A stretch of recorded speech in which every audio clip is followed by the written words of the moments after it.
মোচার ঘন্ট তো সবাই খাও, আমি কিভাবে মোচার ঘন্ট রান্না করি সেটাই তোমাদের কাছে আজকে শেয়ার করব। তা বাজার থেকে সুন্দর একটা মোচা নিয়ে এসেছে, মোচাটাকে ভালো করে কেটে নিলাম, বেছে নিলাম। মোচাটা বাছতে তো সবাই জানো, মাঝখানে শিরা আর ওই পেটের ফুলকোটা ফেলে দিতে হয়। তা যাই হোক, মোচাটাকে বেছে আমি ঝিরিঝিরি করে কেটে নিয়েছি। কেটে ধুয়ে নিয়ে সোজা কড়াইতে জল দিয়ে দিলাম, মোচাটাকে সিদ্ধ করে নেব। তা কাটা মোচাগুলো আমি দিয়ে দিলাম কড়াইয়ের মধ্যে, আর এর মধ্যে দিয়ে দেবো একটু গুঁড়ো হলুদ। গুঁড়ো হলুদটা দিলে কি হবে, মোচার ওই কালো কষটা কেটে যাবে, মোচাটা কালো হবে না। তা যাই হোক, মোচা আমার সেদ্ধ হতে থাকলো, এদিকে আমি চিংড়ি মাছগুলোকে বেছে ধুয়ে নিয়েছি, তার মধ্যে দিয়ে দিলাম নুন আর হলুদ। মোচা দিয়ে চিংড়ি মাছ দিয়ে করব বলে মনে হচ্ছে আমার মোচাটা সিদ্ধ হয়ে গেছে। এবার আমি মোচাটাকে নামিয়ে নেব।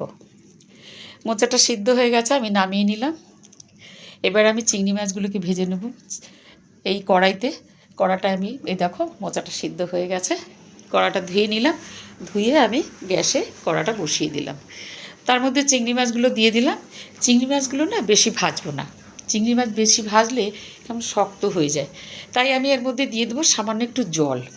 একটু জল দিলে বেশি ভাজা ভাজা হবে না, একটু হালকা সিদ্ধ মতো হয়ে যাবে। যাই হোক, চিংড়ি মাছটা আমার মনে হয় হয়ে গেছে।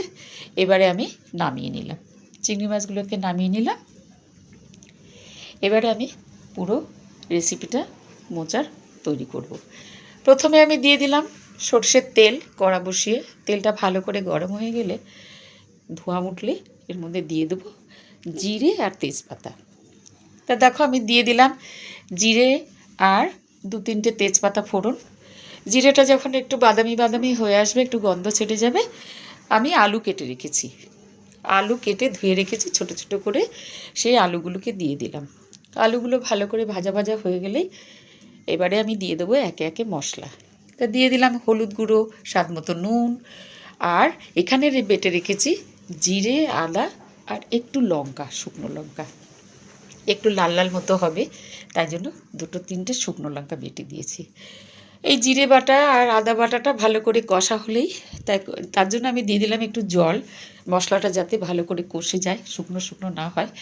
মশলা কষে গেছে, তেল ছেড়ে দিয়েছে। এবার আমি সিদ্ধ মোচাগুলো একটু ভালো করে হাতে চটকে দিয়ে দিলাম তার মধ্যে। দেখো, এবার আমি দিয়ে দেবো চিংড়ি মাছগুলো। এবার ভালো করে এটাকে নেড়ে চেড়ে কষিয়ে ভালো করে ভেজে নিতে হবে, একটু মশলার সাথে ভালো করে নেড়ে চেড়ে।